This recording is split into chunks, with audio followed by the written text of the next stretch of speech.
नमस्कार दोस्तों, आप सभी का स्वागत है हमारे YouTube channel advocate Alok Kumar.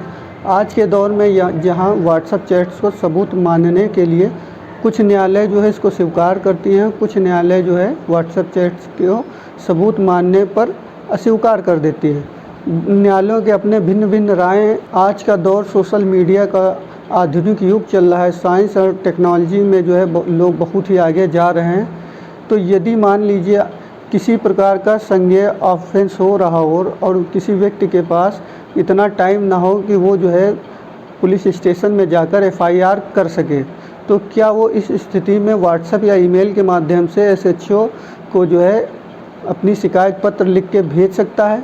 तो इसी संबंध में जम्मू कश्मीर हाई कोर्ट के द्वारा एक जो है डिसीजन दिया गया है। व्हाट्सएप चैट को जो है सबूत मानते हुए उन्होंने जो है ये डिसीजन दिया है।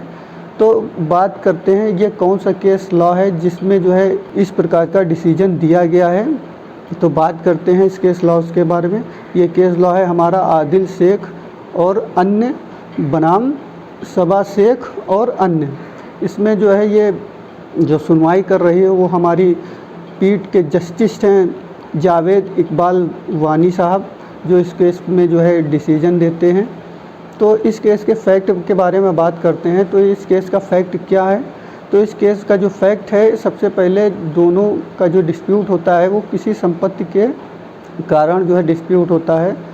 और जो रिस्पोंडेंट हैं सबा शेख की तरफ से ये शिकायत करता जो पेटिशनर हैं, इसमें उनके खिलाफ़ एक 156(3) के द्वारा जो है एक शिकायत पत्र मजिस्ट्रेट के सामने दिया जाता है और मजिस्ट्रेट उसमें जो है ऑर्डर कर देते हैं एसएचओ की उसमें प्रारंभिक जांच करें और जो है अपनी जांच करने के बाद यदि ऑफेंस संज्ञेय है तो उसमें जो है एफआईआर दर्ज करें। ये ऑर्डर दिया जाता है 3/10/2022 को। शिकायतकर्ता जो पेटिशनर है इसी आदेश को रद्द कराने के लिए इसको जो है चैलेंज करते हैं हाई कोर्ट में। तो हाई कोर्ट में जब जाते हैं तो अपने कोर्ट के सामने ये दलील रखते हैं कि जो मजिस्ट्रेट के सामने 156(3) की शिकायत पत्र आया है और उस पर मजिस्ट्रेट ने जो ऑर्डर किया है वो सरासर गलत है, क्योंकि उसमें जो है 156(3) के पूर्व जो भी प्रक्रिया होती है वो पूर्णतः फॉलो नहीं की गई है और ये एक वैध तरीका नहीं है।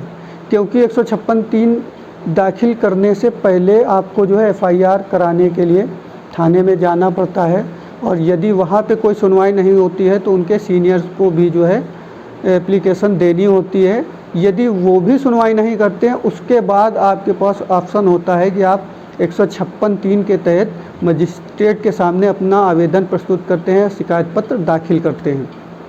तो इसी को जो है रद्द कराने के लिए वो हाई कोर्ट में आते हैं और यही अपनी दलील रखते हैं। तो हाई कोर्ट जो है इस दलील को उनकी सुनता है और इस डिसीजन पे आता है कि जो रिस्पोंडेंट के द्वारा जो भी एप्लीकेशन व्हाट्सएप के द्वारा दी जाती है वो जो है सही है या गलत है। क्योंकि 154 में जो है एफआईआर दर्ज करने के लिए आपको जो है थाने पे जाना होता है और अपने जो शिकायत पत्र है उसको जो है लिखते हैं, उस पर अपने नीचे साइन बना के उनको देना होता है। उसके बाद ही एसएचओ के द्वारा किसी प्रकार की कार्रवाई की जाती है। तो उनका कहना था ये थाने गए नहीं और जो है किसी प्रकार की प्रक्रिया नहीं है, ये वैलिड तरीका नहीं है। तो कोर्ट इसको जो है देखती है और रिस्पोंडेंट की तरफ से जो भी एसएचओ को व्हाट्सएप पे या ईमेल के माध्यम से जो उनको शिकायत पत्र भेजा जाता है तो उस पर जो है पुलिस की तरफ से जो है रिटर्न में उनका जो है रिप्लाई जो आता है वो कहा जाता है कि आपकी जो है शिकायत पत्र जो है स्वीकार करते हुए हम उस पर कार्रवाई करेंगे। लेकिन उनके द्वारा किसी भी प्रकार की कार्रवाई नहीं की जाती है। उसके बाद जो रिस्पोंडेंट सबा शेख हैं वो जो है उनके सीनियर ऑफिसर पुलिस अधीक्षक के पास भी एक ईमेल के माध्यम से उनको शिकायत पत्र भेजती हैं, लेकिन उनके द्वारा भी किसी प्रकार की जो है कार्रवाई नहीं की जाती है। फिर उसके बाद जो है उनके पास एक विकल्प बचता है तो वो उस विकल्प का इस्तेमाल करती हैं। वो क्या है? 156(3), जो कि मजिस्ट्रेट के सामने उन्होंने शिकायत पत्र या अपना आवेदन पत्र प्रस्तुत किया और उसमें आग्रह किया कि जो है हमारी एफआईआर दर्ज कराई जाए, संबंधित थाने को आदेश किया जाए। तो उनकी जो 156(3) के तहत जो शिकायत पत्र आता है मजिस्ट्रेट के सामने, जो सिटी मजिस्ट्रेट श्रीनगर हैं, उनके द्वारा ये आदेश दिया जाता है, उनका जो शिकायत पत्र है उसको एक्सेप्ट करते हुए उन संबंधित थाना जो है उनके SHO को ये आदेश दिया जाता है कि आप जो है प्रारंभिक जांच प्रक्रिया शुरू करें, और यदि ऑफेंस जो है संज्ञेय प्रकृति का है तो आप FIR दर्ज करें। तो इसी से व्यथित होकर जो है शिकायतकर्ता जो हैं इसी के खिलाफ़ जो है अपील करते हैं।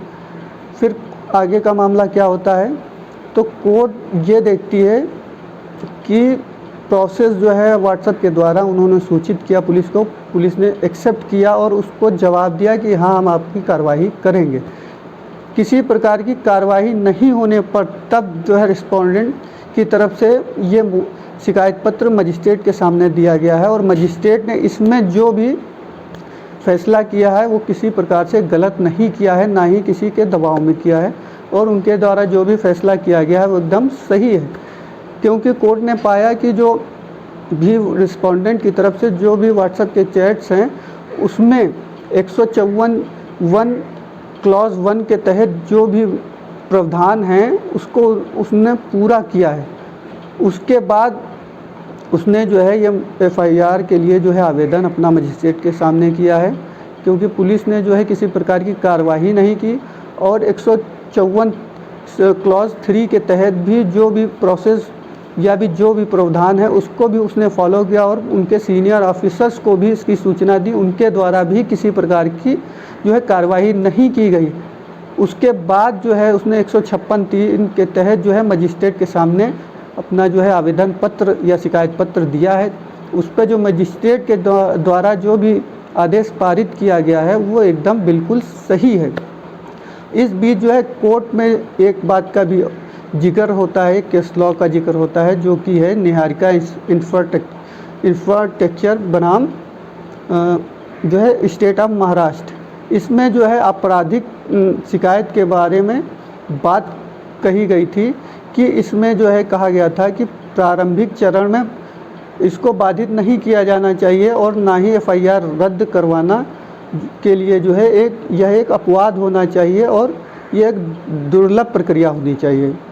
तो कोर्ट के द्वारा जो डिसीजन दिया जाता है कि जो है पिटिशनर की याचिका जो है उसको खारिज करते हुए सिटी मजिस्ट्रेट के द्वारा श्रीनगर के द्वारा जो भी आदेश दिया गया है उसको सही मानते हुए उनकी पिटीशन खारिज कर दी जाती है, और ये कहा जाता है कि आपके खिलाफ़ जो भी रिस्पोंडेंट ने जो FIR दर्ज कराने की शिकायत पत्र मजिस्ट्रेट के सामने दिया है वो एकदम बिल्कुल सही प्रोसेस चल रहा है, उसमें किसी प्रकार की कोई गड़बड़ी नहीं है। आप किसी को जो है प्रारंभिक प्रक्रिया कोर्ट के द्वारा जो प्रक्रिया होती है उसको रोक नहीं सकते हैं।